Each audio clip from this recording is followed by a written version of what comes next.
Alrighty, ladies and gentlemen, welcome back into Beat the Book. As always, I am your boy, Big Al Better. We got our Sunday slate video for you guys today. If you guys are new to the channel, welcome on in. Please like and subscribe, stick around. We do NBA betting here, NFL betting here. We dabbled a little last year at NHL. We might get back into that. We'll see how the year progresses. But for today's video, you guys clicked on it. It's NFL Week 8. We got our Sunday slate of games. So the way we do these videos, I'll give you guys my 5 locks of the week. I went through the whole slate, looked at all the games. I like over-unders and spreads. That's what we're looking for. I'm going to give you guys my 5 favorite picks off the whole slate. Those are my locks of the week. We hit 4 of 5 last week, which was an insanely good week. Unfortunately, I didn't put a video out for it because life got busy and some other things came up, so I didn't have a video out for it. But we did hit 4 of 5. Don't have to take my word for it. That's fine. I'm just a guy on the internet, so you don't have to trust me. But so I'll give you guys my 5 locks of the week. Then I've got a prop parlay for you guys, a touchdown parlay for you guys. They're both 6 lines, and then taking props and touchdowns across the whole day. And then our final thing is our 6.6 pick teaser. We had really good success with the teasers last season. So far this year, we've yet to hit a teaser. It's week 7. So we're hoping to hit one in week 8. Remember, you only got to hit 3 of them based on the odds. Most places you get plus 500, plus 600. So if you hit 3 of them on the whole season, if you make one a week, you break even. So we just got to hit 4 of them and we'll be profitable. That's the goal on the season. Without wasting too much of your guys' time, we're just going to go ahead and hop into it. So for the locks of the week, also, I'm not even going to, I'll get to that when I get to the props and touchdowns. Anyway, like I said, welcome to the channel, guys. We do appreciate it. So for the locks of the week, we're going to start with the first pick I like. I like the Ravens -7. They are at home taking on the Bears. The Bears are coming off, I believe it's 3 games in a row on a win streak. It might be 4. I believe it's 3. Actually, I think it is 4. But regardless, it's 3 or 4 games in a row. The Bears are hot right now. The Ravens are coming off their bye. Lamar Jackson should be back. He is questionable. Obviously, if Lamar doesn't play, I don't like the Ravens -7. But based on the line being -7, I expect him to play. The Ravens have been decimated on defense all season long. That's why they've only won the 1 game. But I think with Lamar coming back, you do have this hot Bears team, but Lamar he's only lost 2 or 3 times in his whole career to the NFC. They're just not used to playing a guy as dynamic as him. So if he comes in and he plays the way we know he can play, I expect the Ravens to dominate. I think the spread is 7 to get you to.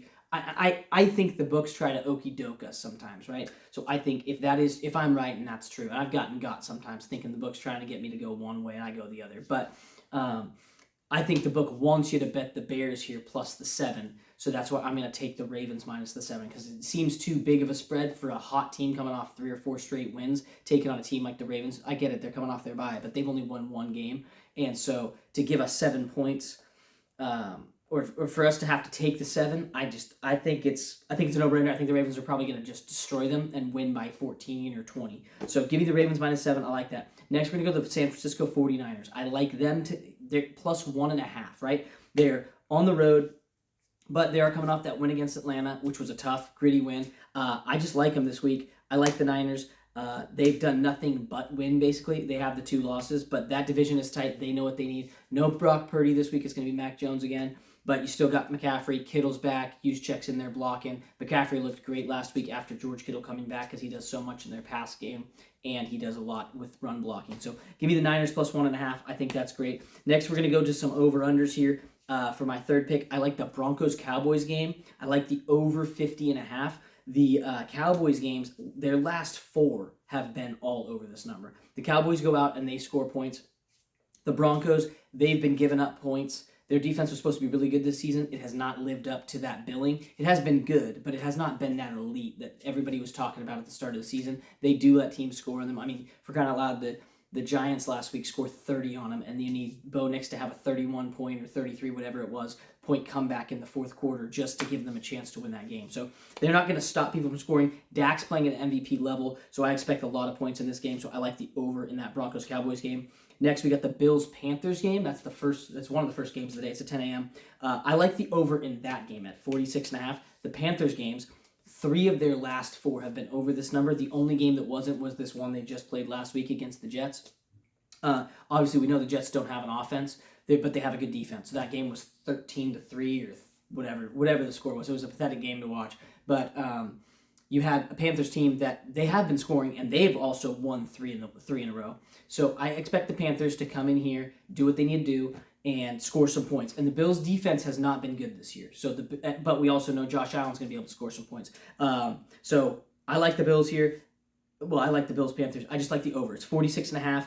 And as far as the Bills go, when they win games, they score 30 points. And if the Bills score 30 and the Panthers are at home and they score, somewhere in the 20s, we're at 50 points, we cash the over. So I like the over on Bills-Panthers. My final pick, you got the Buccaneers coming off their big loss on, Monday Night Football at Detroit. They're playing the Saints this week. I like the Bucs to bounce back here. It is 4.5. I get it's divisional, so if you're scared to take it, no qualms there. I don't mind laying my money on Baker Mayfield in a bounce back spot. I get you got no Godwin, you got no Mike Evans, but I don't believe Bucky Irving's back. But you've got Rashad White, you've got Emeka Ibuka, you've got Cade Otton, you've got Baker. The O-line, they sacked Baker a ton of times in that game on Monday Night Football with the Lions did.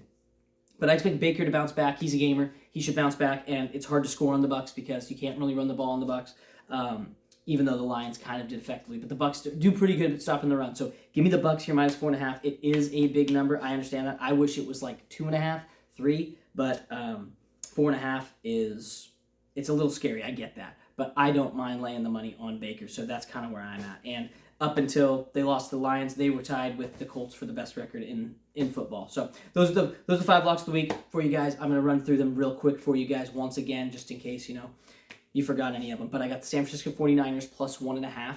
I got the Baltimore Ravens minus 7. They're at home against the Bears. I've got the Broncos-Cowboys game. We're just going to take the over 50.5. Like I said, the Cowboys have gone over this number in their last 4 games. And then Bills-Panthers, we're going to take the over 46.5. 3 of the last 4 Panthers games have gone over this number. And when the Bills win the game, they score 30, so I expect a lot of points. And then my final pick is the Buccaneers at the Saints, minus 4.5. It's divisional. It's on the road. We get that. But I'm playing the bounce-back spot with Baker and the boys. They've only lost 2 games this whole season. I expect a big bounce back and for them to take care of business. So that's what I like for the locks of the week. Moving on, we'll hop into the prop parlay, then the touchdown parlay, and then the teaser. These things pay out close to plus 5,000 each, which if you guys are doing the math at home, that's about 50 times your unit. So you drop $10 on it, pays out 500. You drop 100, it pays 5,000, etc., etc. I will say for these, what I personally do, I bet the parlay, but I also, when I'm going through making these, I bet the lines individually, and to be a profitable sports bettor, you have to hit it 50% on, 53% is profitable. So for you guys out there that are maybe new bettors or not super seasoned bettors or whatever, if you guys make parlays and you like the lines you're putting in the parlay, hence why you're making a parlay, I encourage you, if you're throwing, let's just say you're a casual bettor and you're just throwing $40 down or something, right? Instead of throwing all 40 on the parlay, throw 20 on the parlay and then split the less 20 but bet each line because you will hit bets. And if you trust these lines to hit in your parlay, why would you not just bet them singly and increase the money coming back to you? I can't tell you how many times I've had a parlay that I've bet 4 or 5 lines, whatever it is, and I bet each line singly. The parlay doesn't hit because one line doesn't hit, but because those other lines hit, I get all my money back.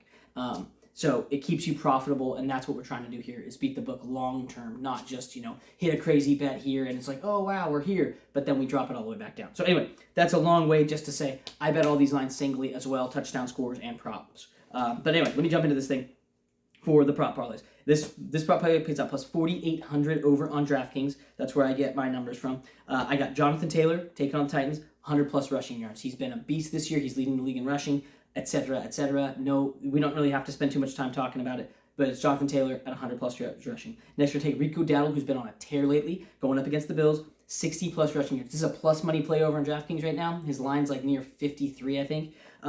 It's plus 116 over on DraftKings. I absolutely love it. Rico Dowdle's been a beast. He's got like 500 scrimmage yards in the last 3 games, something crazy like that. So give me him for 60-plus rushing. And the Bills play a lot of nickel, which is 5 DBs. And DBs aren't good at stopping the run. You need the linebackers in there. So the Bills are not great at stopping the run. So give me Rico Dowdle, 60-plus rushing. It feels too easy. Next, we're going to take Jalen Hurts, 240-plus passing plus rushing yards. I think he's going to do so on the ground. But then he's also, last week he had close to 300 yards, I think, passing in the air. No A.J. Brown this week, which is tough. But you still have Devontae Smith. You still got Dallas Goedert. And I expect, Jalen's still going to throw the rock. And Saquon can scat back out of the backfield and catch a couple screen passes, and that'll get him his yard. So 240-plus passing plus rushing for Jalen Hurts. Next, we got Mac Jones, 230-plus passing yards. Obviously, Mac Jones has been dealing He's averaging 280 yards a game, and Brock Purdy was also averaging close to 300 yards a game. So if the Niners are throwing the ball, even though they've been hurt at receiver, blah, blah, blah, blah, blah. So give me Mac Jones for 230 plus. He's plus money for this because of the team they're playing against. Next, we got Jamar Chase, 8+ receptions. Obviously, if you guys watched the game on Thursday Night Football, Steelers-Bengals, Joe Flacco shows up. He's in there, and what does he do? He only throws the ball to Jamar Chase like 23 times, and he catches 16 of them for whatever it was, something insane like 180 yards. So give me Jamar Chase here for 8+ catches. That feels pretty good to me. And then our final line is going to be Baker Mayfield. I told you guys I expect to bounce back from Baker. I like him for 2+ touchdowns. 2+ passing touchdowns. He's thrown, I think, 13 or 14 of them already on the season, and, we're going into week 8. So give me Baker for 2 touchdowns and a bounce back spot against the Saints defense that is good, not great. The Saints have not been a good team. They have done some good things. They've just had some bad matchups. So no hate on the Saints, but it's Baker Mayfield, and he's going to throw the rock. So anyway, to run through that one last time, like I said, this prop parlay pays out plus 4,863 over on DraftKings right now. Jonathan Taylor, 100+ rushing yards. Rico Dowdle, 60+ rushing yards. Jalen Hurts, 240+ passing plus rushing yards. Mac Jones, 230+ passing yards. Jamar Chase, 8+ catches. And Baker Mayfield, 2+ passing touchdowns. This thing, once again, pays out plus 4,800 over on DraftKings, and I feel pretty darn good about it. Moving on, we'll head into the touchdown scorer parlay. This one's pretty simple. What do I got? I got 4 running backs and 2 receivers on this one. Didn't touch a tight end, even though it is going to be National Tight End Day. Maybe I should have looked into that. Whatever, no big deal. This thing pays out a little bit more than the prop parlay. I got a couple plus money plays in there. This thing pays out almost plus 6,000. It's plus 5,900 over on DraftKings. First, we got Cam Skattebo with the Giants. They're playing the Eagles. The Eagles are middle of the road as far as defensively this year, and Skattebo's been on a tear lately the last three weeks, I think. Since Jackson Dart basically took over, Skattebo's been a beast. So give me Cam Skattebo for a touchdown. Next, we're taking James Cook. All the guy does is score touchdowns, it feels like. So give me James Cook. I think he's only had 2 weeks this year where he hasn't scored a touchdown. So give me James Cook. Next, we're taking Christian McCaffrey. Obviously, he's a beast. We all know a couple years ago when he scored for like 17 straight weeks or 15 straight, whatever it was, something insane. So give me Christian McCaffrey. Next, we're taking DeAndre Swift for the Bears. He's a plus money play for this game, which I absolutely love. The Ravens defense, like I said, has been decimated. They're getting pieces back slowly, but I don't think it's going to be enough to stop them. And when they get to the goal line, they will run the ball with Swift. So give me Swift. And then we're going to take Courtland Sutton for the Broncos. He has not scored a touchdown in 3 weeks. He is due a touchdown. So I love that there. And then our final pick is going to be Emeka Egbuka for the Bucs. Once again, kind of heavy on the Bucs, I guess, with Baker, the Bucs, and with Egbuka. But there's really nobody else to throw to. It's him. You're going to throw it to Rachaad White out of the backfield, or you're going to throw it to Cade Otton, basically. Obviously, they got some other receivers, but Abuka's the guy, and I think he's already got 6 touchdowns on the season. He's been absolutely killing it. So anyway, that is a plus 5,901. Once again, I'm going to run through that. We got Cam Skattebo for the Giants for a touchdown, James Cook for the Bills for a touchdown, Christian McCaffrey, obviously, for the Niners for a touchdown, DeAndre Swift for the Bears for a touchdown, Courtland Sutton for the Broncos for a touchdown, and Emeka Egbuka for the Buccaneers for a touchdown. That's a 6-pick parlay that pays out plus 5,901 right now over on DraftKings. Obviously, shop around, guys, and find the book that you guys like to use. Build that, see if it pays more, see if it pays less. But as always, shop around, get the best line you can. But I feel pretty good about that one. Moving on to the final portion of the video, and then I'll let you guys get out of here. We've got our 6.6 pick teaser. So you go, you put your picks in, you hit teaser, you click it over to 6 points if it's not already set to 6 points. You throw these things in there, bada bing, bada boom, and then you cross your fingers, you pray to the Lord, and you hope it cashes, right? Maybe you don't pray to the Lord for bets, but that might be a little sacrilegious. Anyway, moving forward, I'm going to just jump into this. So what I do, I take the 5 locks I give you guys, because if I don't, it's stupid not to throw my locks in. How can I call them a lock if I don't trust them to get 6 points in my favor and them not to hit? So I've got the 5 locks plus 1 extra pick. So here we go, jumping into it. I got the Bills-Panthers game teased from a 46.5 to a 40.5. We need the over. I got the Niners teased from a plus 1.5 to a plus 7.5. I've got the Ravens teased from a -7 to a -1, which is just go win the game. I got the Bucks teased from a -4.5 to a plus 1.5. I've got the Cowboys Broncos over teased from a 50.5 to a 44.5. And then the final line I have in here, which isn't part of the locks, it's going to be the Colts-Titans game. It's teased from a over 47.5 down to a over 41.5. The Colts have only had 1 game this season that did not hit this number, and that was week 1, 33-8 against the Dolphins. They hit 41. So we lose it on the hook. But other than that, they've been over this number every single time. The Colts have just been a scoring machine. So I love that there.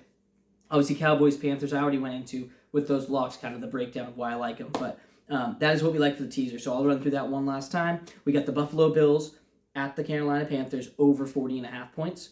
We got the San Francisco 49ers, tease from a +1.5 to a +7.5. We've got the Ravens from a -7 to a -1. We've got the Buccaneers from a -4.5 to a +1.5. We got the Cowboys Broncos game, tease from over 50.5 to over 44.5. And the final line is Colts Titans. We're teasing that over from a 47.5 down to a 41.5. And that is a teaser that, like I said, based on the book you guys play, it's going to pay anywhere from a +470 to a +600. And that is what I like for this week 8. Like I said, thank you guys so much for tuning in. I do appreciate it. Please like and subscribe if you guys found anything useful in this video. Let me know in the comments below what you guys are riding with, what you like, what you don't like, what maybe I missed some things that you guys really like this week. Let your friends know that do gamble to check out the channel. And yeah, thanks as always for tuning in. We'll catch you guys in the next video. Peace.